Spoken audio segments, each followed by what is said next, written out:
Þetta er þemalag. Tímavarp með Tóna og Tótó. Velkomin í Tímavarp með Það ekki að muna hvað þátturinn heitir. Hann heitir Tíma eitthvað. Já. Sko, málið það Það er nú komið tími til að þú lægir nafnið á helviti þættinu. Í tölvunni minni, þar sem að ég bæði preppa og klippi og allt það, þar heitir þátturinn alveg 3 mismunandi nöfnum. Þá eru möppur sem heita sko Tímaflakk og Tímavél. Tíma eitthvað þannig. Af hverju? Ég þarf að bara Áður voru búin að ákveða alveg nafnið. Já. Okay. Tímavél frá því áður en nafnið kom og Tímaflakk bara fyrir myndað hér Tímaflakk. En verið velkomin í þennan þátt. Ég heiti Tóni. Já, og ég heiti Þórhallur. Hvernig er þú það? Ég hef það fínt bara. Já. Ég er svolítið spenntur, ég er að fara til útlanda. Útlendu. Hvert er verið að fara? Ég er að fara í Ríga. Wow. Sem að þeir segja allir svona. Já. Ríga. Þetta er eina austur-Evrópulanda sem tala spænsku. Já. Ríga. Og þar ferðu með eiginkonu þinni. Spúsu. Betri helmingurinn. Jú. Lífsförunautur. Einmitt. En Krúsi-músi.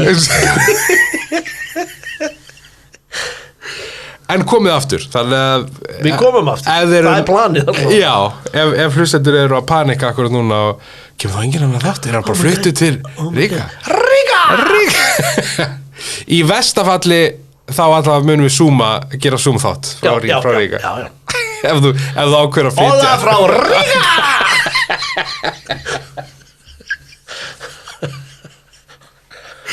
Já, þátturinn kom út einu degi og seint. Já. Aðalega vegna þess að ég var veikur. Þú varst farveikur? Ég var farveikur. Á afmælisdeginum mínu. Já, litli afmælisdrengur. Ég þurfti að að cancela afmælisboðinu mínu. Já.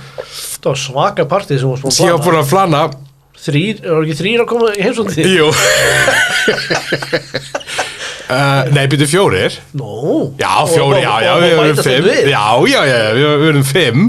Vá. Og ég þurfti að cancela því, færa það, fresta því. Það hefur verið svolítið gaman að hanga saman allir. Ég einn að drekka. Já.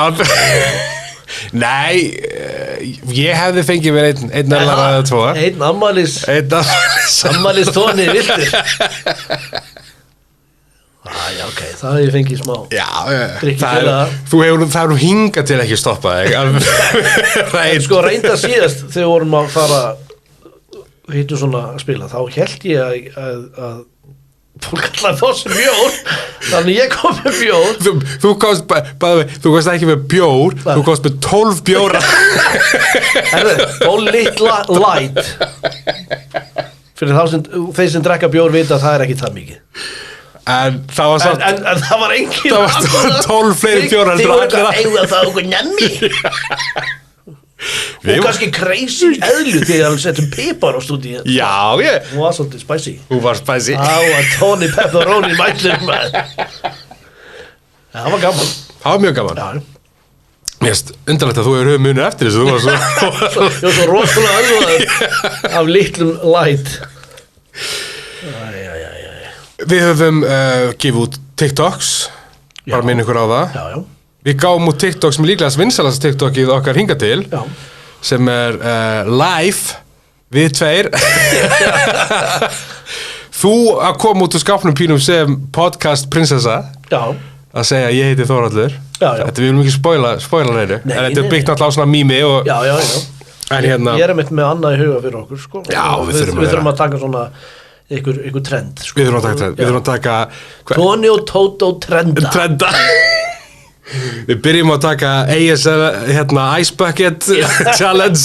Svolítið eftir á en við 12 árum eftir.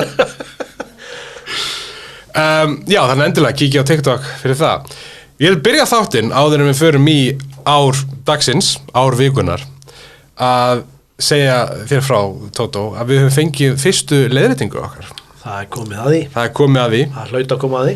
Hún kemur frá ungum strák, hann nafni Eggert Smári.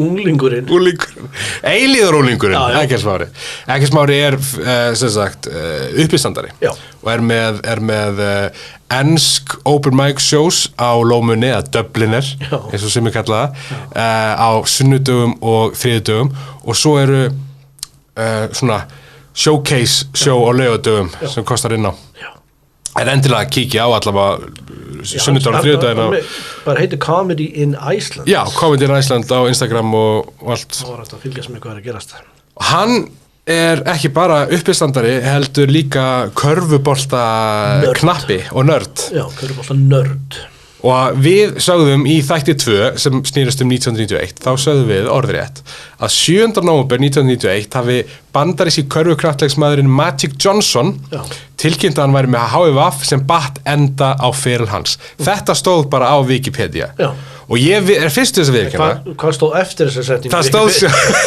en eins og Eggert bendir á stendur ég viðurkenna það fúslega ég rannsaka hlutina sem við tölum nema það íþróttir þú las bara svona byrjun á Wikipedia en kláraði ekki nei sko þetta er það sem stóð á Wikipedia en Eggert segir að það sé rangt vegna þess að Magic Johnson hætti í smá tíma í nóvember 91 vegna HVF en það hafi ekki bundið enda á körfuboltafélaginu hans hann var valinn í stjörnuleiki 91-92 þar sem hann skoraði 25 stig og 9 fráköst þetta kemur frá Eggert og valinn MVP hann fór svo á sumar ólympíuleikana í Barcelona með landsliði Bandaríkjanna eða The Dream Team, ég hafði heyrt The Dream Team og vann þar gull medalíu hann þjálfaði svo LA Lakers og var bæði sjónvarpskynnir og alls konar bak við tjöldin þannig að hann mætti segja að þetta hafi bundið enda á feril Matt Johnson sem venjulegur leikmaður hjá ekki reyna þetta ok,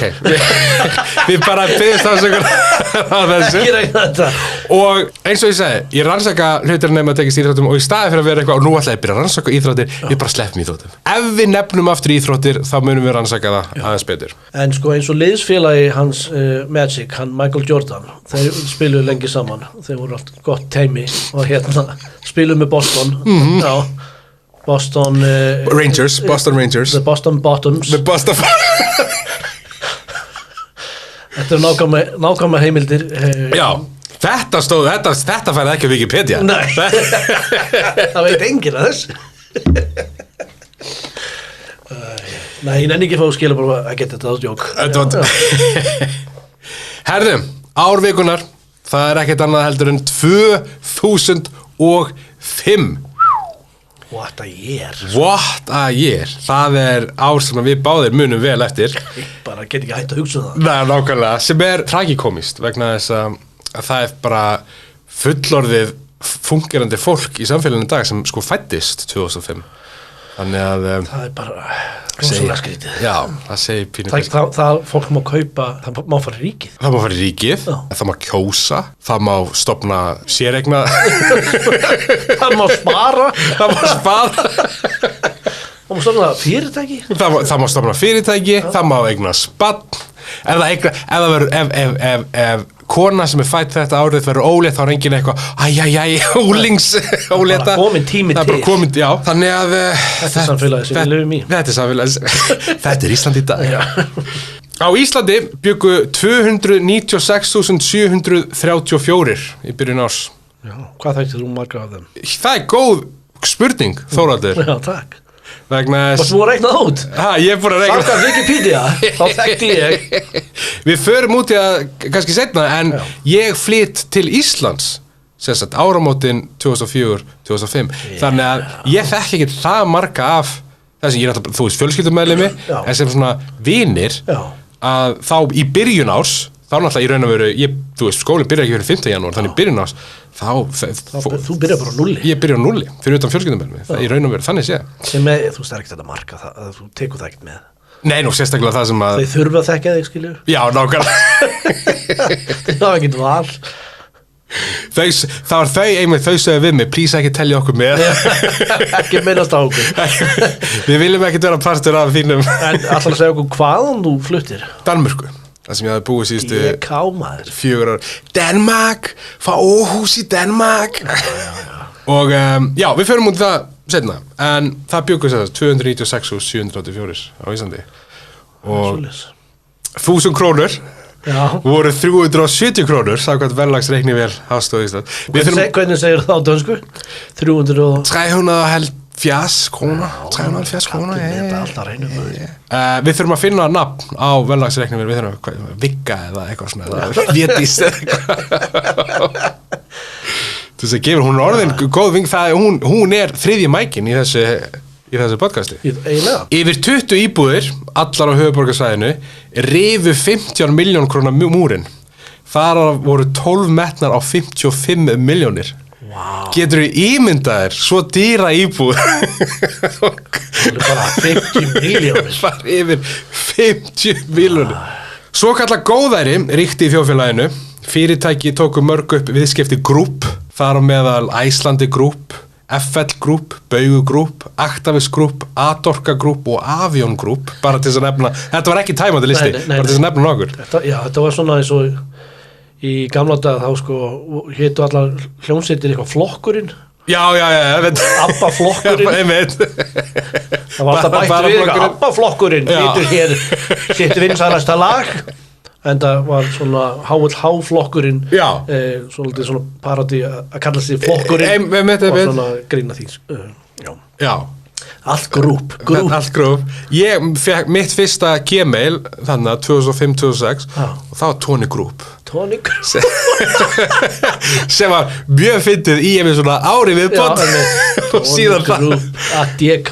Já, ADK. Á sama tíma og stór fyrirtæki og ný einkavæddir bankar tilkynntu meðhagnað, þá náðu mörg sveitafélög ekki að manna leikskóla og 6 af hverjum 10 öldruðum sem lágu á Landspítalanum voru vannærðir. Wow. Fátækt var meira á Íslandi en í nokkru öðru Norðurlandi og bjuggu 20-30.000 manns við fátækt sem þarna 10%, eða 10%. Þannig að það má deila hvort að góðærið hafi náð til allra. Og munur á Jón og séra Jón. Let's get political. Let's get political. En talandi fátækt, góðæri, stórfyrirtæki, að þá eins og þú eflaust mannst vel eftir, að þá skall verðstríð á milli bónus og krónunar. Var það mjólkur? Það var bara allt. Ég man að það var eitthvað svona mjólkur. Það var aðalega sko mjólkur fór alveg undir krónuna. Það var seld bara á aura sko og þú þurftir að kaupa nokkra mjólk til þess að. En það var febrúar 2005 skall þetta verðstríð á. Þetta var milli bónus og krónunar, Netto og Costco tóku einnig þátt á tímapunkti en bónus og krónan voru svona turnanir í þessari orustu. Krónan hóf verðstríðið með því að lækka verð sín 25% og byrjaði þá snjóboltinn að rúlla. 8. mars ritaði vísir.is mjólkulíturinn fékkst fyrir minna en 1 krónu í bónus í dag og í krónunni mátti sjá fólk hamstra gos fyrir fermingaveislunar. Þá hefur sjaldan verið hagkvæmara að neyta grænmetis á Íslandi. Í dag var til að mynda hægt að fá lítra mjólk á 50 aura. 2 lítra kók á 50 krónur, kíló af bönunum á 43 krónur og smjörfa á 97 krónur. Hefur keypt smjörfa í dag? Og alveg þetta eru bara örfá dæmi en almennt tala sínu húsmæðurnar gósentíl þessa dagana 3 mánuðum seinna, 2. júní var stríðið ennþá í gangi og sagðist krónan hafa fjölgað viðskiptavinum sínum 80% síðan verðstríðið hófst. Fyrir þá sem kannski mun ekki eða voru ekki á lífið þarna, krónan er náttúrulega bara á þessum tímapunkti 5 ára. Hún er svona 5-4 ára. Frekar nýleg. Frekar nýleg, sko. Ég það gamall, mér finnst krónan ennþá frekar nýleg. Ég bara að fatta það núna. Þann 5. júlí gat verðmunur á einstökum vörutegundum milli matvöruverslana numu meira en 1000%. Ég veit hvort að hugsa Þórhallur. Já. Þú ert að hugsa hver er staðan á Special K morgunkortinu í þessu stríði. Já, nákvæmlega. Ég er að bíða eftir því. Komdu með það. Morgunmatur hraustra landsmanna. Komdu með það. Þá get ég sagt þér að 750 gramma pakning af Kellogg Special K morgunkortni kostaði 489 krónur í versunni gripið og greitt í Skútuvogi. Man setti gripið og greitt. Já. En 73 krónur í bónus í Holtagörðum. Nei, hættu nú. Í bónus var því hægt að kaupa 6 pakka fyrir minni uppæð en greitt var fyrir 1 pakka í gripið og greitt. Special K. Special price for you, my friend. Hey boss. Special price for Special K. En eins og John Lennon söng þá stríðinu lokið. Já. En það dró vissulega dilk á eftir sér. Samkeppniseftirlitið rannsakaði verðstríðið og að beiðni Norvík sem á krónuna og lagði 315 milljón króna sekt á Haga, eigendur bónus.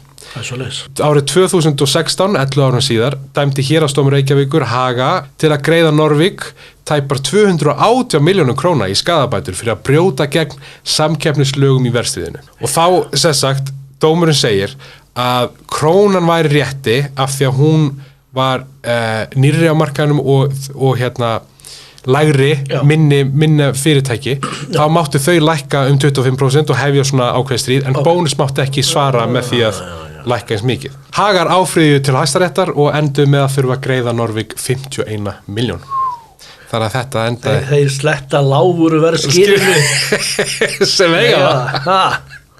Þetta nú pínu foreshadowing fyrir árið. Við skulum ekki fara lengur út í það vegna þess að YouTube fór í loftið 14. febrúar 2005 og fyrsta YouTube myndbandið sem hét, veistu það? Býtu það, ég hef séð það. Ég reyna að minna, var þetta eitthvað í dýragarði? Já, það hét Me at the Zoo. Já. Eða Ég í dýragarðinum og var hlaðið upp 23. apríl, sem sagt einhverjum 2 mánuðum setna og sýnir meðstofnan á YouTube Javed Karim í dýragarðinum í San Diego. Það myndband hefur nú yfir 355 milljón áhorf og 17 milljónir likes. Hvað sem dislikes? Það af því að við sjáum það ekki lengur þá vitum við ekki. Nei. En þetta leiðir okkur að YouTube ekki eldra. Nei, það í rauninu bara varð 20 ára fyrir halvu ári cirka. Já. Ég held að þessi búin að vera á YouTube bara síðan 2006 allavega. Það finnst skulum nefna Þórhallur vegna þess að vegna þess að við erum að fara að stendur hérna í nótunum mínum við sem að fara í lesiðu fyrir mig hverju viku og það liðurinn hvaða 3 myndbönd á YouTube Rás Tótós með flest áhorf. Já, og við getum sagt þú var snemma, Rásinn heitir Þórhallur Þórhallsson eða Þórhallur 83 þú með 306 áskrifundur og 132 myndbönd. Alls hefur Rásinn fengið 391.690 views og fyrsta myndband á Rásinni sem með 2100 views var upplótað 20. maí 2006, þannig að innan við ári frá Me at the Zoo, þannig að þú ert frumkvöðull á YouTube. En hvaða 3 myndbönd á YouTube Rás Tótós með flest áhorf? Getur þú sagt með það? Ég veit allavega eitt, það því heiti John Lajoie. Yeah, it's John Lajoie. Icelandic comedian meets John Lajoie. John Lajoie. Það með yfir 100.000. Það með 121.000. Það kom 121? Já, sko, að þú upplótaði tvisvar, fyrst á íslensku og ensku. Og með íslenskum titli. Já, og það sem íslensku titli með 11.000 en það sem ensku með 110, þannig að samanlagt 121.000. Okay. Það rétt rúmlega. Það var nefnilega geðveikt að því að þetta voru ekkert smá tölur þá. Já. Þetta kom, sem sagt, allt þetta áhorf kom bara á mjög stöðum tíma. Þessi 100 fór upp í 100.000 bara á. Og þetta var hvað, 2011? Eitthvað svolítið. Þetta áður en að eins og við höfum rætt í þessum þætti, reif milljarða múri. Já. Það ekkert eitthvað brjála í dag að fá 100.000. Nei, en það samt. Sem ógeðslega gott. Já. En þarna var þetta bara eitthvað óraunverulegt eitthvað. En málið var að akkur það gerðist var að John Lajoie sem var nú bara vinsæliti YouTuberinn í heimi, grín YouTuber allavega. Já. Ég held að maður var hann ekki bara númer 1 YouTuberi með áskrifendur og ég veit ekki hver annar hefði þetta verið. En hann allavega setti myndbandið í svona favorites eða like eða eitthvað á sína síðu og þá bara kom þetta. Þá bara þú veist, í alvegum bara bling og það var bara eitthvað en sko og þú hugsar Hollywood, here I come En sko, og aðalmáli var að fólk var að rífast í kommentunum. Þá tikkaði það inn sko. Ég bara, rífisti meira eða sko það var tvennt. Þarna var í fyrst skipti sem fólk heyrði hvernig hann átt að segja nafnið hans. Það var bara allir eitthvað er það þannig, það sagði allir John LaJoy en hann it's actually John LaJoy.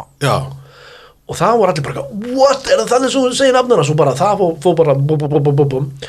Og svo að því hann segir in America en hann frá Kanada og það var eitthvað rifrildi við því okkur hann að segja America, hann frá Kanada og allir eitthvað, Kanada in America þú veist heimsálfunni skilur og hérna það var bara, þetta tvent nafnið hans, hvernig það borið fram og að því hann sagði America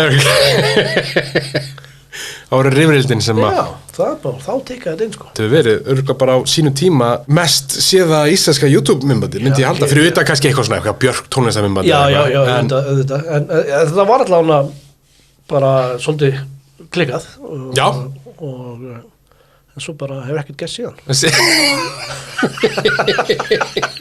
Það nú ekki alveg rétt vegna þess að Icelandic comedian John LaJoy í fyrsta sæti en getur þú sagt mér hvað í öðru eða þriðja sæti og það ekkert mikið síðri tölur verð ég nú að segja Er það booty dancing?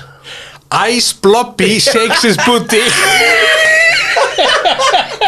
Sko, enn og aftur Rassin á mér Rassin, með Belfi King of Iceland Það bara þannig Þarna var ég að gera grín að myndbandi létt grín bara eða svona bara hvað maður segir tribute homage nákvæmlega hún til Icebody hún var mjög vinsæl hún sem sagt setti inn myndband það sem hún var að tala hún elskaði techno eða hvað heitir það Dubstep Þetta var á þeim tíma hún hvað heitir en hún ég elska dubstep og svo eitthvað að dansa og dilla rassinum og það myndband alltaf var alveg ofbúslega vinsælt Viral því hún var að dillibossast og þá bara varð ég náttúrulega að gera mínu útgáfu af því og ég sett inn eitthvað þetta var eitthvað svona ég maður ekki hvernig tónlist þetta var Þetta var banjótónlist ég elska banjótónlist og var svo eitthvað dans á rassinum og hérna og það í þriðja sæti með 35.000 views getur ímyndað og ég held að það myndi hafa verið öðru sæti Nei, þú ert einmitt með mjög impressive annað sæti ekki það jú, það aftur eitthvað rifrildi stæmi sko er það hérna Þú svona edgy comedian þú ert alltaf að fá fólk til þess að Er þetta heimskulegasta myndband sem ég gert það minni? Er þetta eitthvað Gerbils eitthvað Cutest possum sounds ever Possum með 107.000 það kom upp í 107.000 views Ok, það að því að fólk brjála og þegar ég man eftir þessum myndbandi þá bara þetta gefur mér svo mikla gleði og skemmtun að skoða kommentin að því fólk brjála að því þetta bara eitthvað svona rángeið possum, ég man ekki hvað heitir þessu það bara, ég man það ekki heldur og ég bara eitthvað búin að gera svona voice over eitthvað, þú veist, þeir bara eitthvað að borða og ég að gera smjakli svona þrjú eða þrjú possums og ég eitthvað og þetta einu sem ég gera og ég man, þú veist ég sá þetta eitthvað myndband og ég gerði þetta tók þú svona 5 mínútur að fara með datt í hug og gerði þetta eitthvað svo bara og ég ennþá að fá eitthvað kommenta og það eitthvað this obnoxious this is not cute possums eitthvað og hérna possum would never make a sound like this þetta eitthvað ógísli mann verið að gera þetta og það var fólk svo reitt að ég skulle vera að plata þau eitthvað hlakka svo til að heyra cute possums eitthvað Örglega búið að finna vídeo fyrir barnið eitthvað Þetta ótrúlega fyndið Þetta eru sem sagt þín 3 vinsælustu myndbönd á YouTube Rassin dýrið og John LaJoy En fyrsta myndbandið er semst með 2100 views, manstu hvað það er? Var það, hugleiðingar alþýðumanns? Nei, það er hellisbú í Vafa. Já. En meðal frægra YouTube-myndbanda... Það er eitthvað sem hefur ekki elst við, held ég. Nei, ég ætla ekki að nefna það, en það er... En ég held ég þurfa að fara yfir YouTube-myndbanda. Já. Fá svona 2006. Ég tvítugt og eitthvað og fyrir political correctness og svona. Já, líka bara, þú veist, framheilin var ekki... Ég segja það. Þú varst bara 20. Áður en förum í atburði ársins, 2005, þá vil ég taka annað quiz. Örstutt og auðvelt quiz. Það heitir hver sagði þessa setningu og hvert var tilefnið. Setningin er þessi og ég er ekki að fara að gera eftirhermuna vegna þess að Nei, af því það mun expose, það mun, þú veist, spoila. Setningin er þessi. Hitti mig í faxafinni, ég skal berja ykkur í klessu, löglega. Fyrir 10 ára síðan það hef ég farið heim til allra þeirra og lamið á. Hver sagði þetta og hvert var tilefnið? Þetta hljómar er svo Bubbi. Já, 1 stig. Hvað ekki? Jú. Og af hverju sagði þetta? Þetta var big deal. Var þetta eitthvað persónlegt? Eða var hann að kommenta á eitthvað sem var að gerast í samfélaginu? Eða eitthvað sem kom fyrir hann? Fyrir hann, en þetta var samt líka pínu samfélagslegt. Ég bara man þetta ekki. Þetta var þegar Hér og Nú birti fyrirsögnuna Bubbi fallinn. Já. Og einhverja fréttir skilnaðans við Brynju. Já.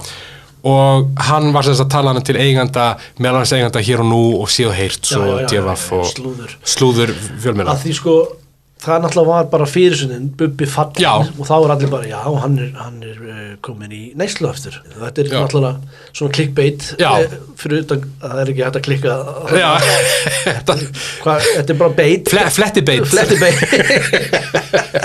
En svo var hann bara að byrja að reykja eftir. Já, hann var bara að byrja að reykja. Sígarettur. En þetta alltaf var til þess að árið seinna eða svo, árið seinna, það hlýtur að vera 2-3 ára þegar allir voru búin að gleyma þessu.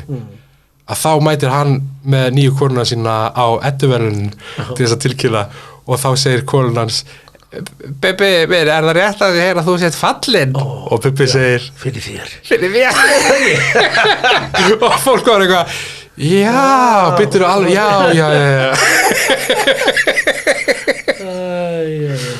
En atburðir 2005, náttúra myndi á hversun er megnug árið 2005, rúmlega 500 mann slitu lífið og yfir 1000 slösust í jarðskjálfta í suðurhluta Írans, fellibylurinn Katrina olli yfir 1600 dauðsföllum og gríðarlegri eyðileggingu New Orleans. Mánuði seinna dóu 120 manns í fellibylnum Rita í Bandaríkjunum. Og í október fórist 80.000 manns í hörðum jarðskjálfta í Kasmír sem var til þess að íslenska hjálparsveitin gáði hjálpum þeim 2005. Manstu því? Þau hljóta að endur útgefið 2005. Já, hjálpum þeim 2005. Það var... Hitt kom út 80 eitthvað. Já, alltaf ekki bara koma 85 eða eitthvað, bara 20... Það var Jónsi og Birgitta og eitthvað svona. Já, þannig ég mani mig þegar ég hugsa að því líka þessir 3 risa hlutir gerast, þessi 3 náttúruhamfarir gerast og í lok 2004, bara hann að desember, annan í jólum eða eitthvað, þá var hann að risa flóðbylgja, manstu.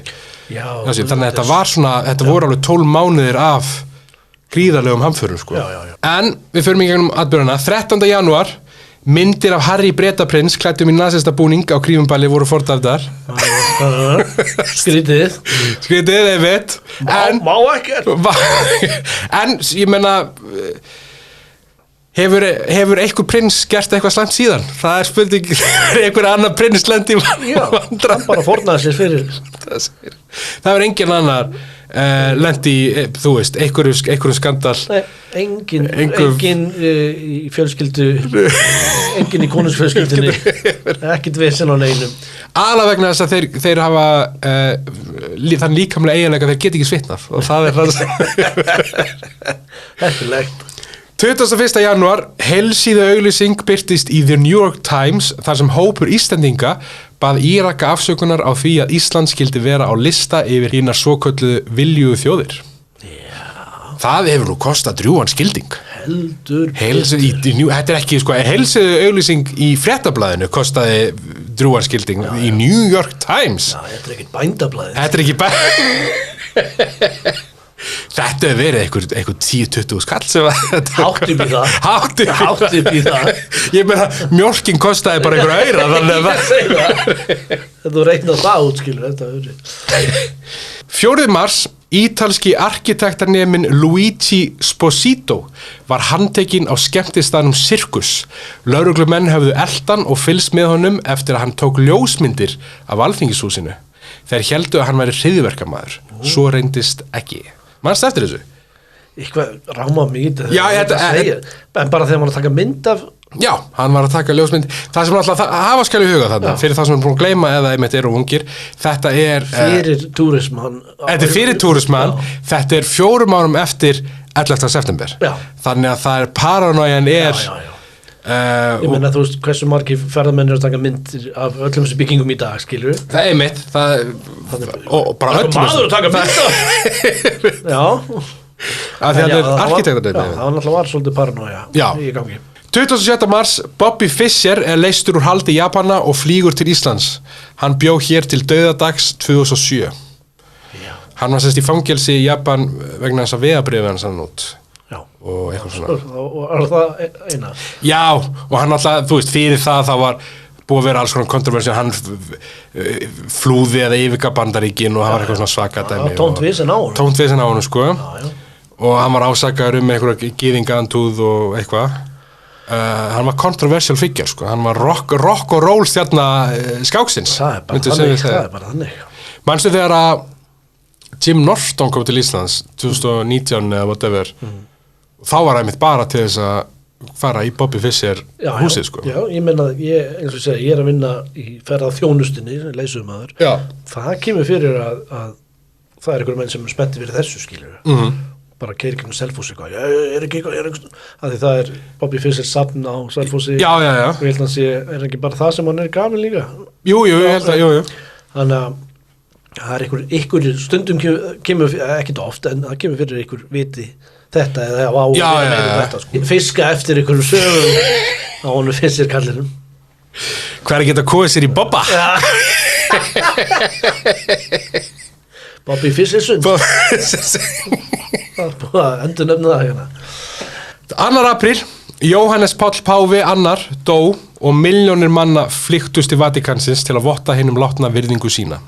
Líklegast fjölsóttasta útför sögunar. Hálfum mánuði seinna var kardínar Ratzinger valinn sem tóku páfanafni Benedikt 16. Landa Ratzinger fögnuðu með Ratzinger Bratwurst og Ratzinger Snitten sætabrauði. Hann alltaf var frá Þýskalandi. Manstu eftir þessu? Þetta var alveg hjút, þú veist, það væri fréttum og það var að bíða eftir reiknum og... Já, þú veist, ég bara sé það nokkuð sinnum, þú veist, ég man ekki þessu sérstaklega. Já, ég veit ekki, kannski var það bara því ég er svo mikið baby, ég er svo ungur og var svo mikið baby þarna, að þetta var alltaf fyrsta... Þetta var spennandi. Þetta var fyrsta páfa... Þú veist hvað, kom ekki einn á eftir honum? Jú, á Ratzinger, hann var síðan í 4-5 ár og hann steig niður og bara fyrsti páfi til þess að stíga niður í sko, áratugi ef ekki aldir, líklegast aldir. Og þá kom sá sem að var núna, sem dó bara fyrir... Var ekki hneykslega að hann var ekki með barnakind? Jú. Það var það og það hann var, hafði verið nasisti eða eitthvað svona, en það var bara þjóðverið, skilur, hann gerði bara when in Rome,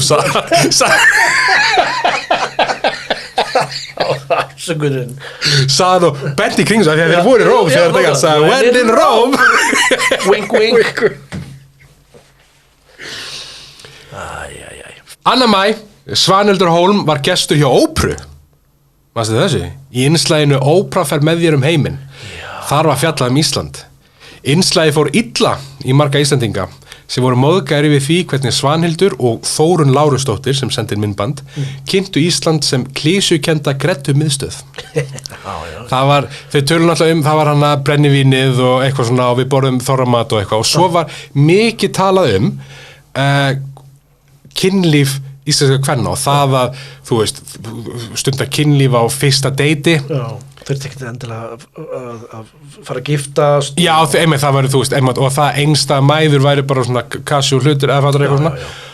Það voru margir Íslendingar sem þóttu það vera... Já, nextar yfir þessu. 21. maí, Grikkland sigraði söngvakeppni evrópsku sjónvarpsstöðva í fyrsta sinn í Kiev með laginu My Number One. Ég man ekkert eftir því. Framlag Íslands var If I Had Your Love með Selmu Björnsdóttur sem komst ekki úr úrslitum. Hún annarsæti 99.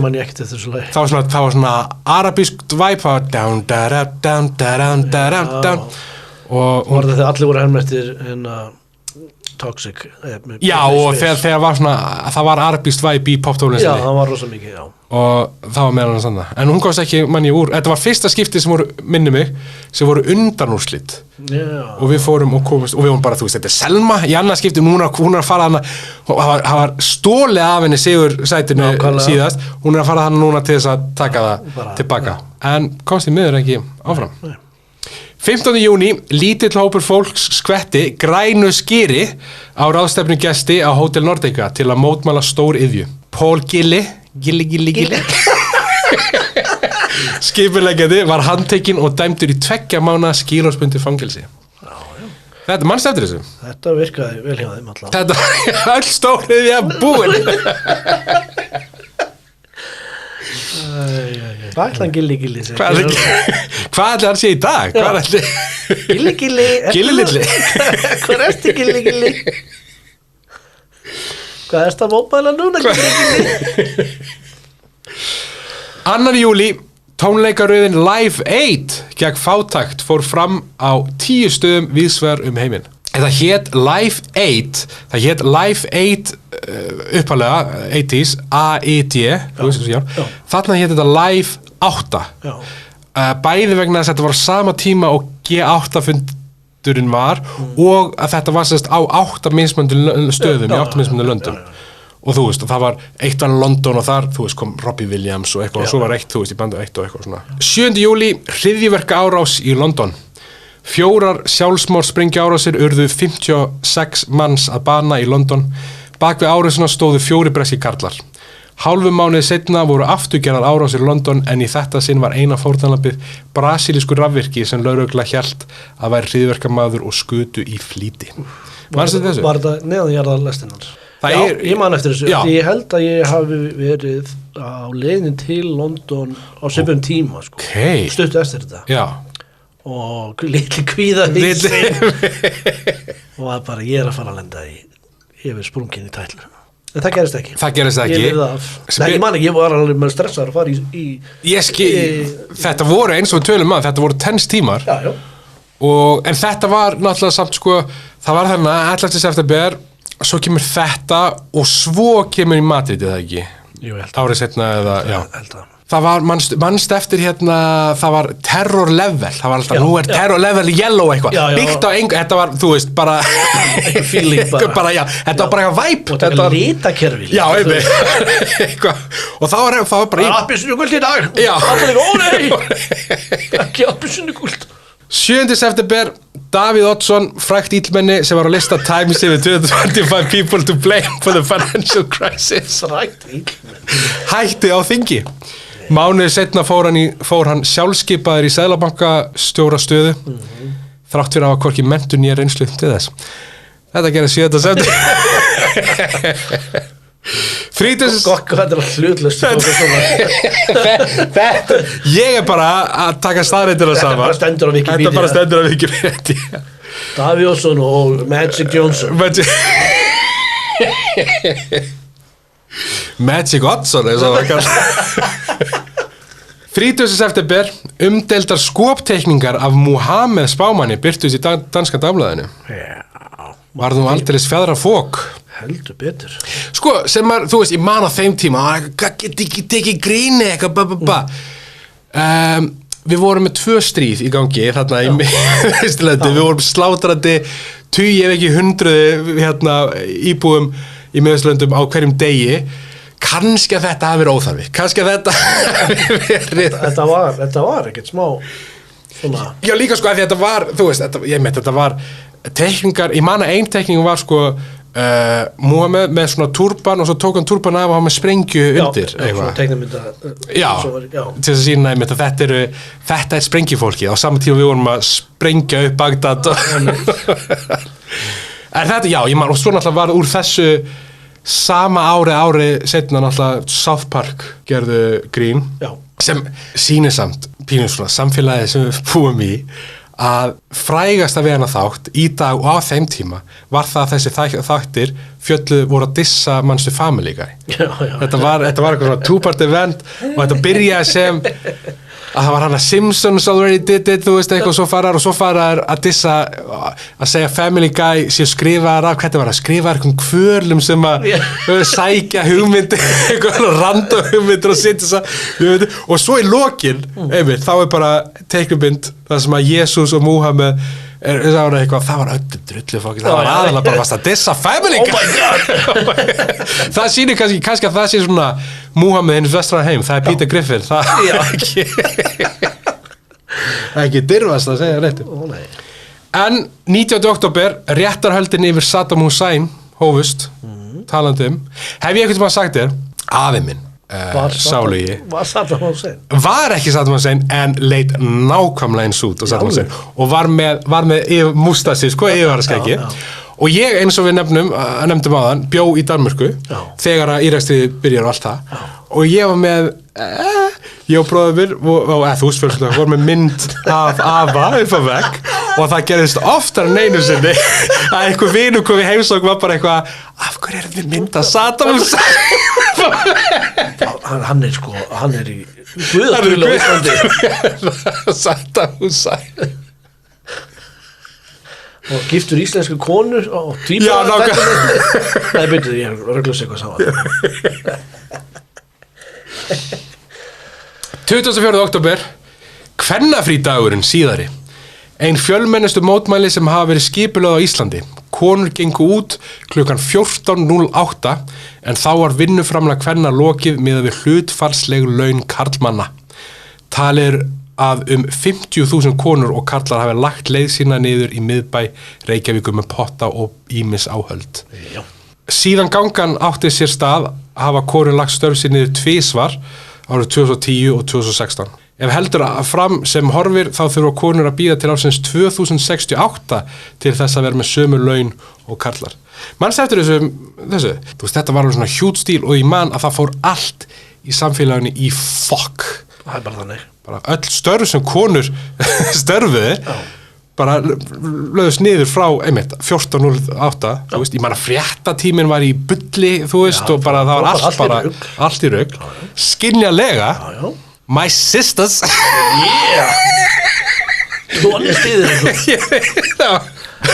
það eru mjög þakkláta fyrir stundin oh, it's the grandchild of Saddam Hussein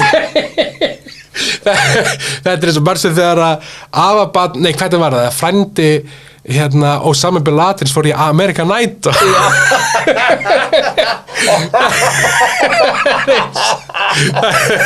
afabarn Saddam Hussein stiður íslenska konur 20 árum senna nei, þú veist þetta var mjög heilbrigt fyrir, þú veist, ég við ekki það alveg 2005, ég er 13 ára gammal þú veist, ég á fucking hálfviti, skilur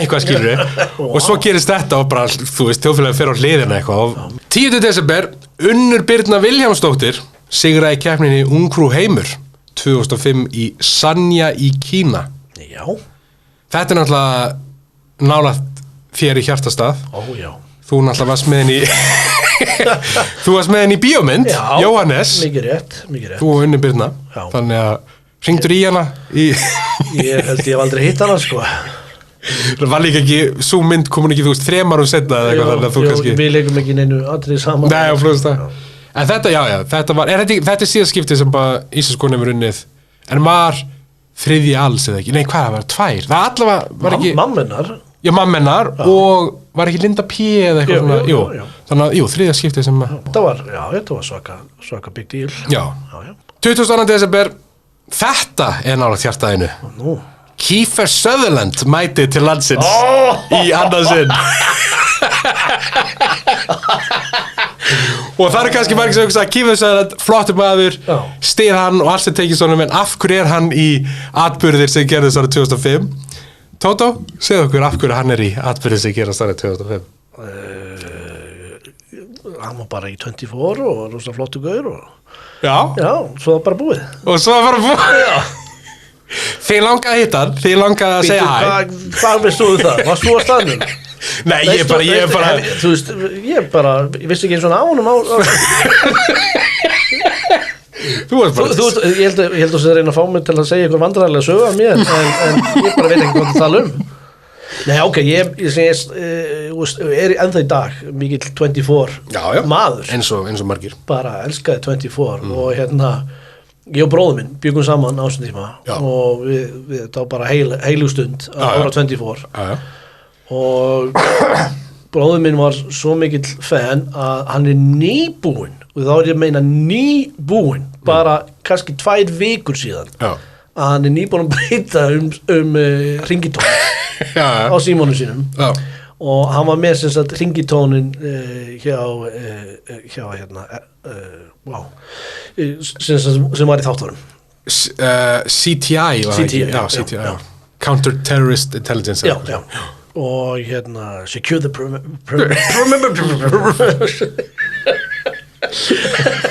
og hafa skal í huga by the way einmitt þannig var ringitónin og ég held að hún báðum en ég held ég að nú kannski skiptum ringitór svolítið langt síðan en bróður minn bókstaflega svona 2 vikur síðan að hann skiptum hann var obsessed af en já, þú vilt að ég segi það er meira í þessari sögu ringitónasöguna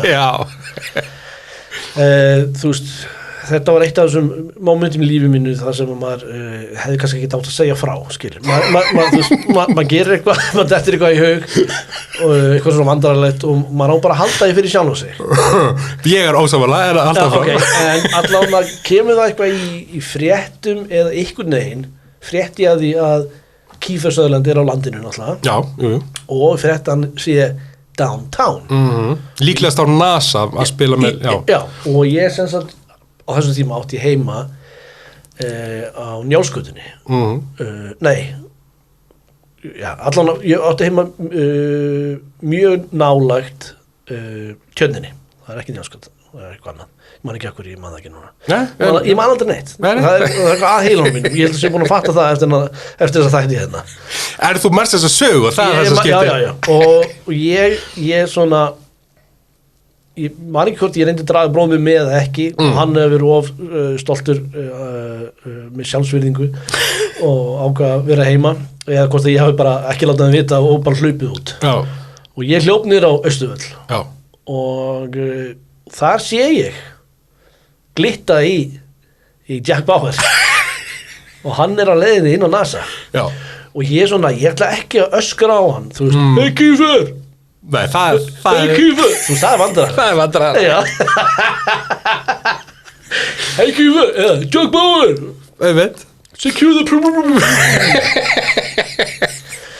þannig ég fel mig bak hvernig runna þarna og ég geri sem sagt ringitónin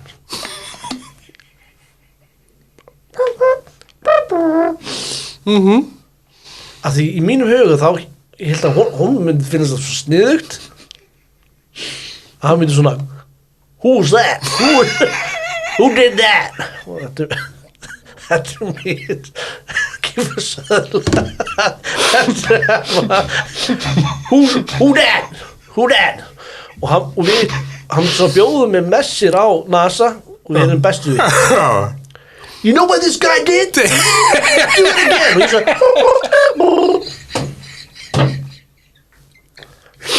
þetta sá ég fyrir en einu sem gerist var ég stóð bara einn bak einhvern runna á Austurvelli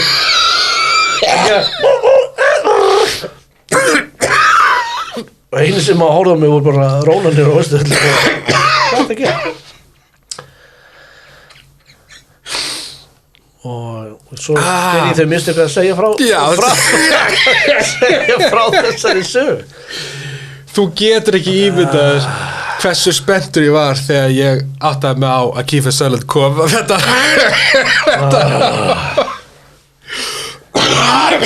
Hversu vandræðilegu getur maður verið? Líka því bara og eins og allir sem eru að hlusta tengja svo mikið við þessa fantasíu sem við verðum með, þú veist þið tveir, hann að fara með til allra frægu vina sinna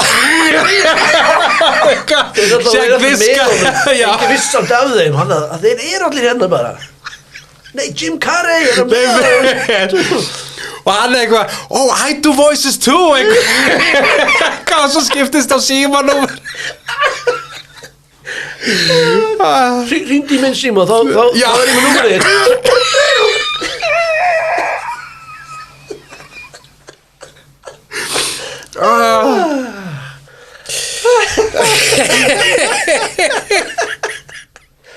en svo eins og flestar svona fantasíu sem maður hefur, þá endaði við með bara þú varst einn útur já, svo labbaði ég bara hægt heim og svo stóðan svo glitti í hann oh my god já, takk fyrir að láta mér yfir þetta ég er blautur að svita ég er alveg bara herru, þetta var mjög fyndið kvikmyndir við erum að fara í Year 2005 Movie Quiz Extravaganza ég man ekkert hvort það hafi rétt orði í réttri röð en þetta var eitthvað svona cirka herði, ég ákvað að hafa þau í léttari kantinum loksins en ég held að þetta sé pínu svona að hittast léttari en þú líka bara vera betri þannig að ok fyrsta mynd apaköttur út í mýri setti upp á sér stýri úti er ævintýri apaköttur út í mýri setti er þetta Avatar? apaköttur Avatar ok, ég er að reyna að hugsa hvernig þú hugsar þetta alltaf sko apaköttur stífilaði kötturinn nei, apaköttur þetta er mynd apa 2005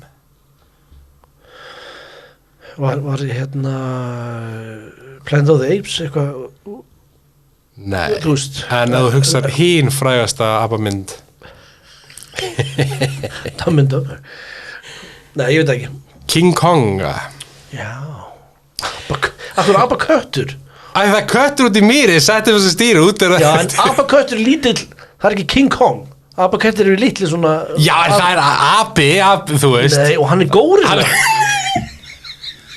ég hata þig herra og frú Smiður Mr. and Mrs. Smith herðu, sko þetta var bara bein þýðing byrjandi í leðri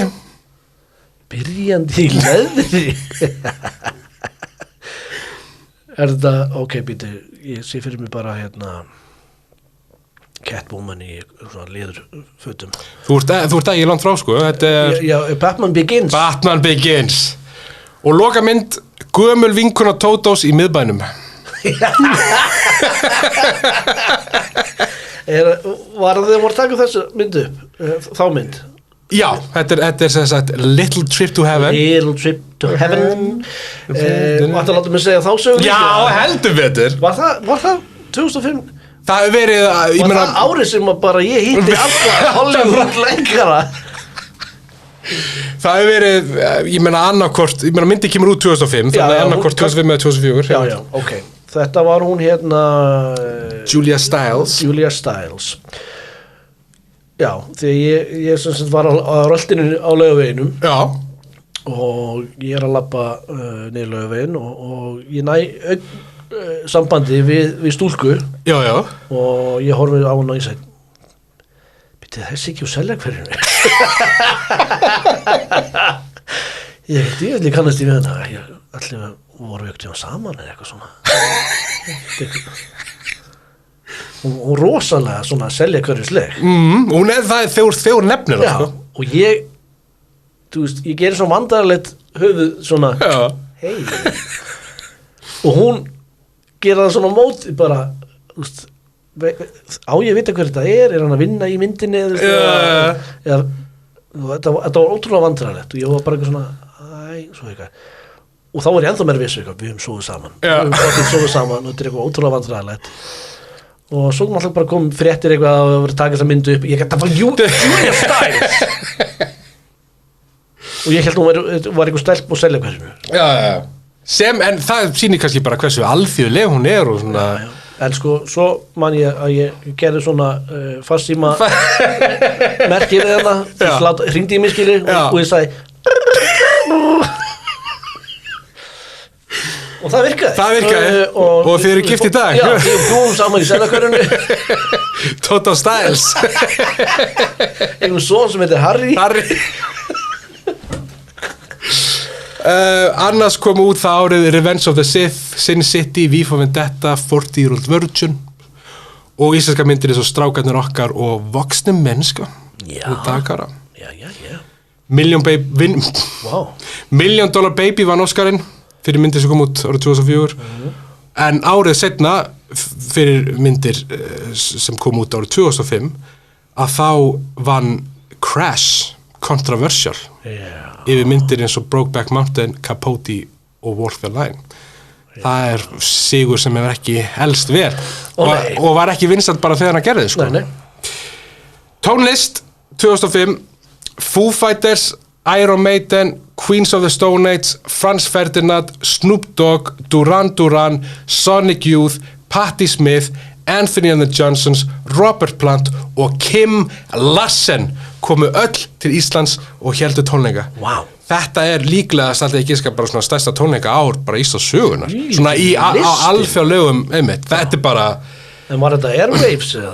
Nei, þetta var bara eitthvað af því.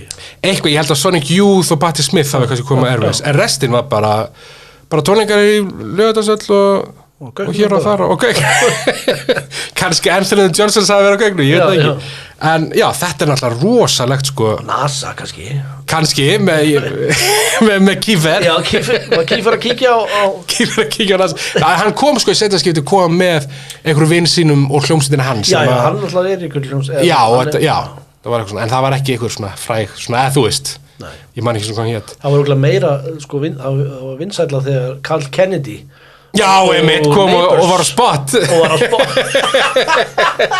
Mér langaði svo að fara ég held ég aldrei séð eftir að einhver tónlistarmaður kemur til landsins og tónleika eins marga prófílmyndir á Facebook breytast í þú varniska með Carl Kennedy Hvað er Susan? Hélstu aftur verið með henni? Þú passar því við erum að fylgjast með þér þú svíkur ekki hana Susan Sigur Rós gáði plötuna Takk með Hobby Podla og héldu tónleika í Laugardalshöll einmitt, aðri risa tónleikar Emiliana Torrini gáði Fisherman's Woman og Bubbi gáði plötunar Ást og í 6 skrefa fjarlægð frá Paradís sem fjölluði mitt Brynju og skilnaðinn Brynju ekki sjarnaðinn Útastöðum Flass 104,5 hóf útsendingar já og þetta nú að muna því þú hefur verið bara með stilt á 104,5 tilbúin Árið 2005 kom lög út eins og Holla Back Girl Ain't no Holla Back Girl Ain't no Since You've Been Gone wow.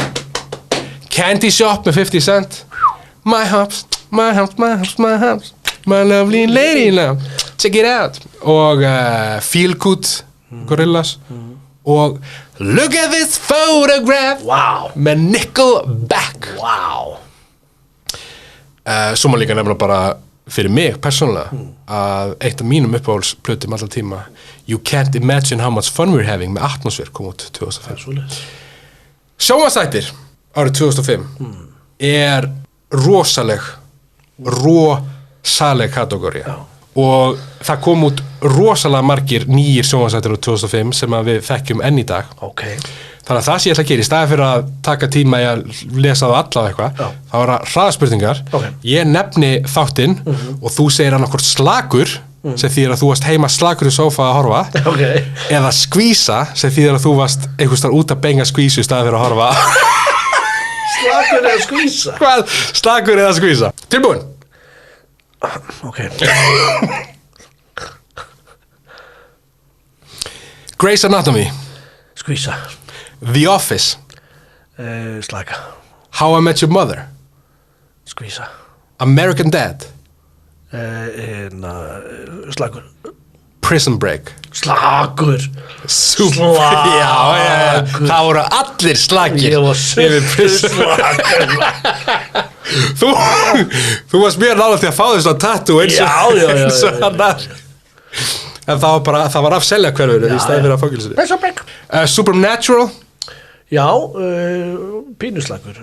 Smá skvís. So You Think You Can Dance. Skvís, allan daginn.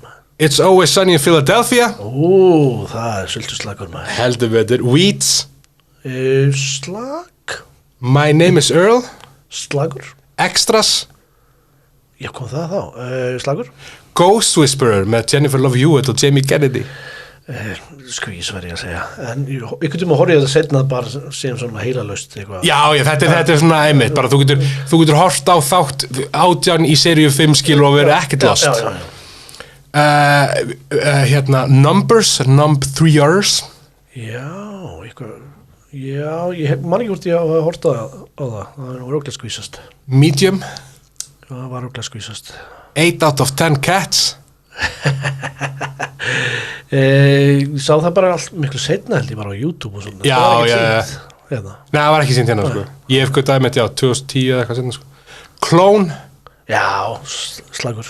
Og svo, sem margir myndu kannski segja hápunkt 2005. Beauty and the Geek. Skvís. Allir þessi þættir komu út í fyrsta skipti árið 2005. Þetta var rosalega sjónvarpsá sko. Svakalegt. Það er svakalegt. Íslenski þættir sem komu út árið 2005 eru þættirnir Strákarnir. Já. Meistarinn. Stelpunnar. Ástarflegið. Já. Sem að yfir 500 ungmenni sóttu þáttöku. Bakkelorinn. Og Kallakaffi. Kallakaffi, já. Það var 2005. Mér myndi að það hefði verið fyrir en það var 2005. Ég var röglega eitthvað svona aukaleikarast í stelpunum. Ok. Það er hægt að sjá. Í hvernig skets? Manstu? Þú veist, ég var bara, neikst þar í hvort það sést eitthvað það mikið í mig, sko. En eitthvað, jú. En talandum stjörnuleik, þá fór einn Þórhallur Þórhallsson með stjörnuleik í áramótaskaupið 2005.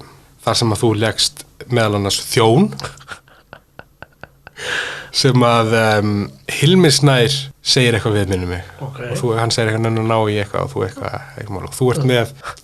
og þú ert með líklegast mest 2005 hárgreiðslu allan tíma þú ert með hennar svona ég veit ekki hvernig svona ekki bíberinn en svona svipur lengt og svona aðeins í þeirri en svona splitta í tvennt þetta er svona ég reyna þetta er bara svona skólharður Óli Geir þetta er byrjun Óla Geira einmitt og svona skólharður og í síðara kantinum fölur skólharður babyface útgáfa Óla Geir en í tilefni áramótaskaupsins sem ég horfði á fyrir rannsóknarefni þá ætla ég að fara með þér í quiz sem heitir Hversu mörg blackface voru í áramótaskaupinu 2005 og ég tek fram að fólk við erum ekki að cancela neinum þetta er ekki, við erum bara áramótaskaupið þetta bara gerðist þetta bæði við erum að setja hlutin í samhengi og í öðru lagi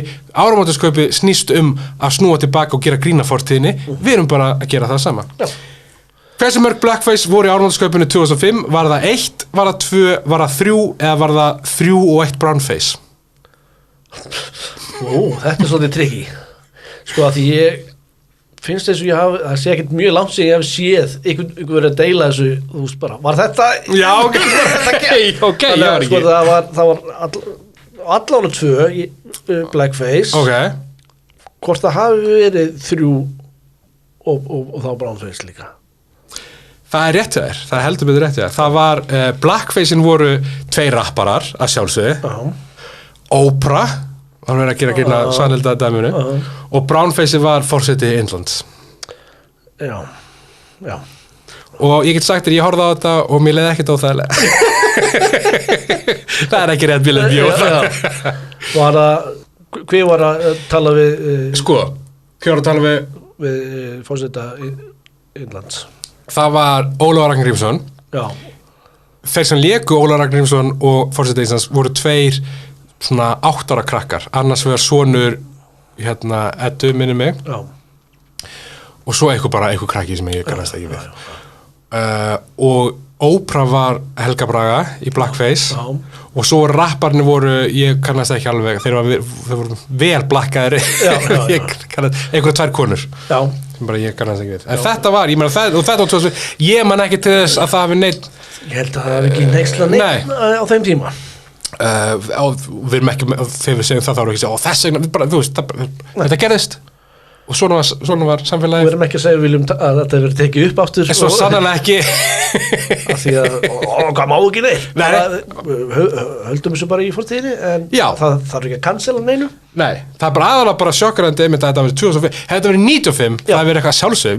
Það hefði verið, það var ekki 30 blað. Já, hefði ekki verið gert, það hefði verið skrítið. Það var ekki, ég að horfa á klifta, ritskoða útgáfu eftir það. En já, svona var það bara. En árið 2005 komu ekki komu út heldur hófust útsendingar á sjónvarpsstöðunum NFS, nýja fréttastofan og Sirkus. Já.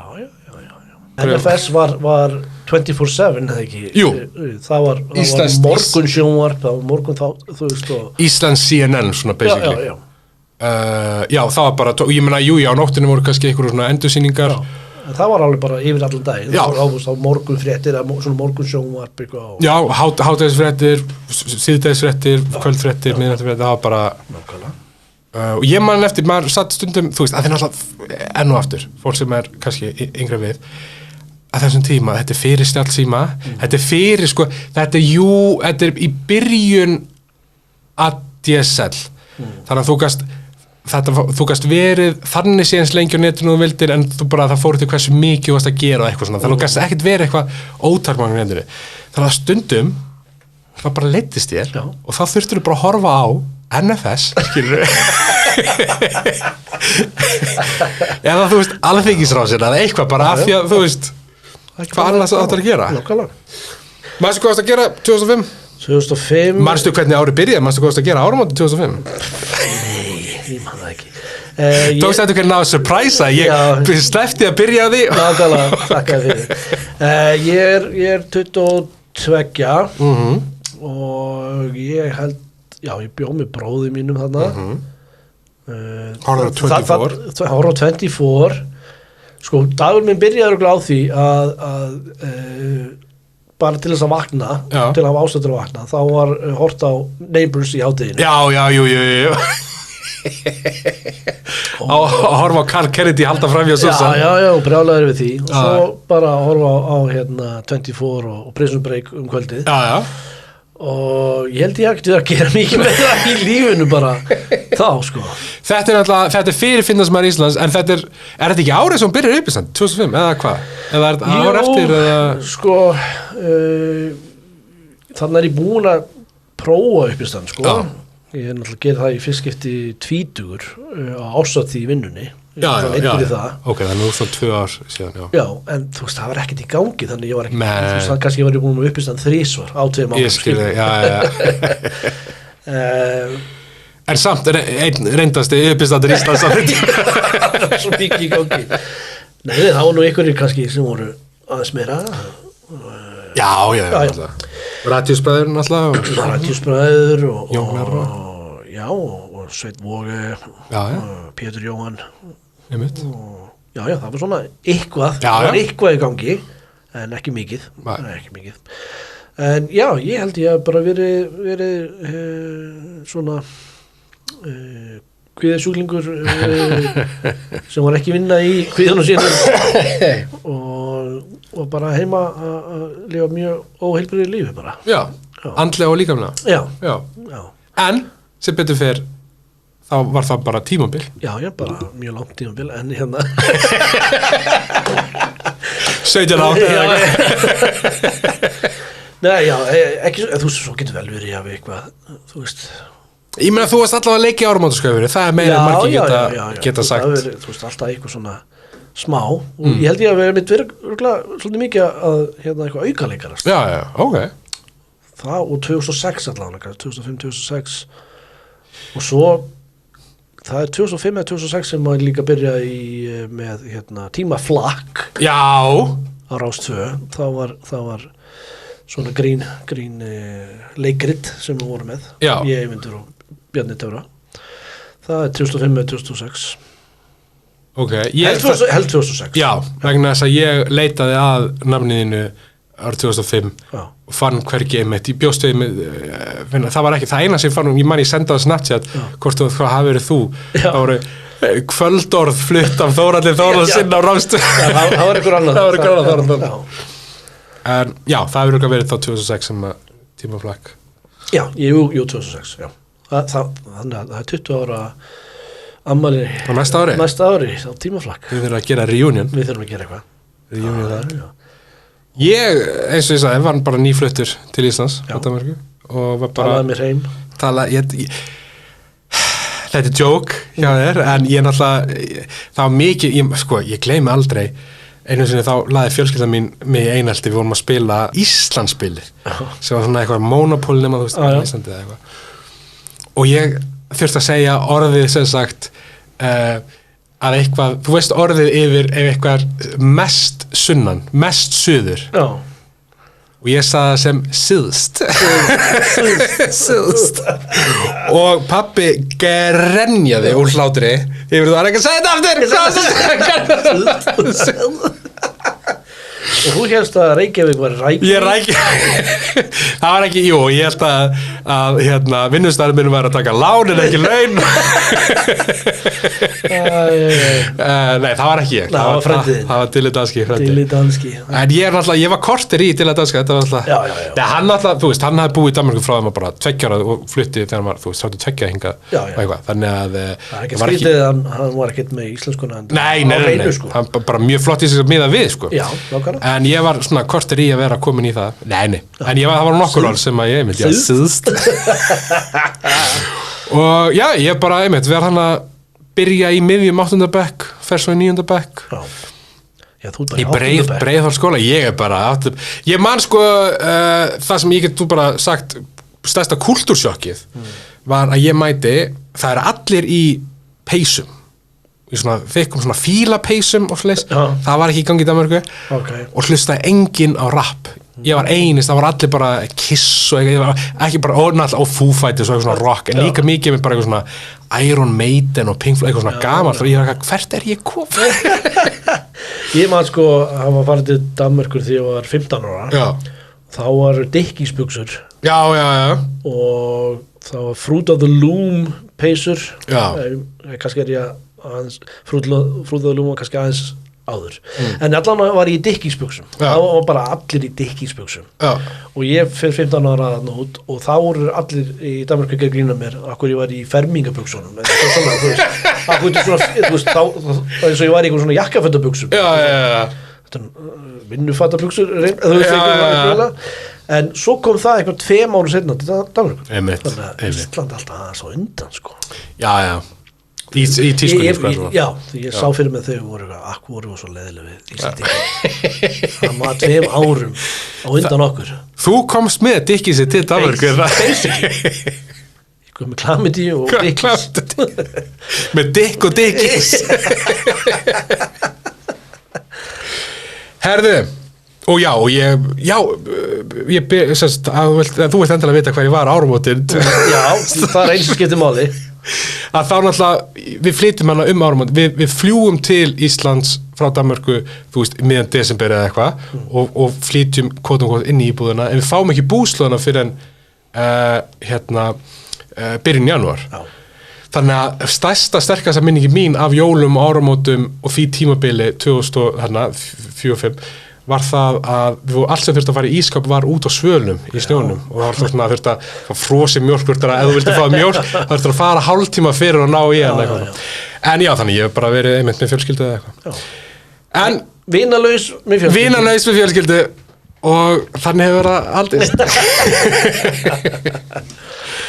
við skulum dempa ljósin sem reyndar var gert fyrir okkur og vænt ljósin voru að slökna hérna það voru samt professional já, það einmitt við myndust ekki á það ekki, við bara engin viðbröð En inn í okkur voru panika, rafmagnslaust. Já, ég var bara Allur þátturinn dottin út. Við erum búin að eyða tíma okkar hérna. Jöp, það var einmitt það sem ég hugsaði en Getur verið að við tökum þetta aftur upp og ég þarf ekki að segja söguna því að það var á Austurvelli. Nei, ég held að verður bara og í þessari viku þá tökum við 1950 sem er 55 árum áður en þú En við skulum dempa ljósin, dempa stemninguna, votta virðingu því það kom að dauðsföllum 2005 Loksins. Það er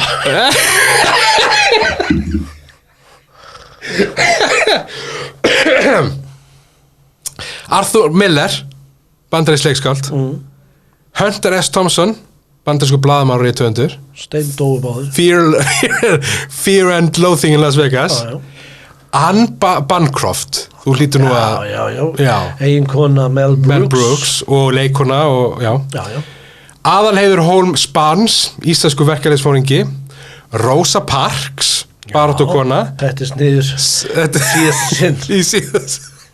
síðasta sinn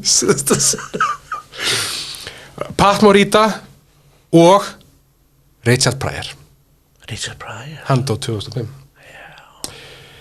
Þetta var árið 2005 ég minni á að við erum með e-mailið tímavarp@gmail ef við viljum senda okkur tillögu að ári og helst einhverja sögu með eða þú veist af hverju ættu við taka þetta ár fyrir hvað er það sem að var áhugavert eitthvað svolítið minn okkur á en annars þá bara kemst í ljós hvað ár við tökum næst ég held fyrir við ekki bara að fara svona fá celebrities til að svona ákveða ár jú